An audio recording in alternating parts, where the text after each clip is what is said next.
Single Jai on the bed. Chau ya chipikiri chocho kutingom ndazama kubatiza moto dancing. Don't just a minute quality in follow my location ndau yang dina single jam. Bano shora bano seka bano disa as in andine inemi ngari wandi bamukana and nasi nguje wandi wona chindisi enda kadaro guys chindisi enda kadaro wandi wona chindisi enda kadaro guys chindisi enda kadaro ana mali chindisi enda kadaro ana topenga chindisi enda kadaro ana takumaniki chindisi enda kadaro wandi wona chindisi enda kadaro andiziri chachocho ndakataza nguva nenguva ndinoswera ndechishanda asi vanongoda kungotarisa kuti ndashandeko asi ini andizorere kushanda ndinoshanda kunge wachi chero mechiti ini ndinonyepa munoudza iwawo mafanzi angu wandiona chindisiye ndakadaro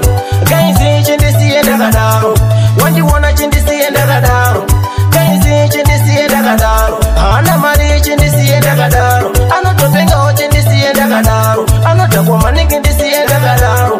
wandiona chindisiye ndakadaro maiti hakuna kavichasvika asi nasi ndinasi nguje ende futi ngoma dzangu dzakunaka kunge mafoto amaidenzi ende kunokaiza tiite zvekutamba tinoswera tichirova ngoma ende ngoma dzacho futi ndidzo dzakunaka kunaka kunge chamba wandiona chindisiye ndakadaro gaizi chindisiye ndakadaro wandiona chindisiye ndakadaro gaizi chindisiye ndakadaro hana mari chindisiye ndakadaro anotopengawo chindisiye ndakadaro anotakwa maningi ndisiye ndakadaro wandiona chindisiye ndakadaro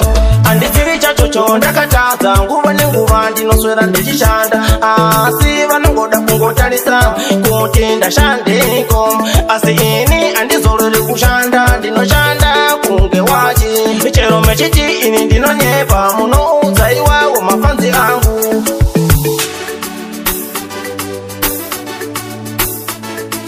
Single Jai on the bed.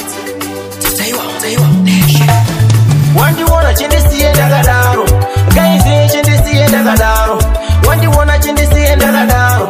gaizi chindisiye ndakadaro hana mari chindisiye ndakadaro anotopengawo chindisiye ndakadaro anotakwa maningi ndisiye ndakadaro wandiona chindisiye ndakadaro maiti hakuna kavichasvika asi nasi ndinasi nguje ende futi ngoma dzangu dzakunaka kunge mafoto amaidenzi ende kunokaiza tiite zvekutamba tinoswera tichirova ngoma ende ngoma dzacho futi ndidzo dzakunaka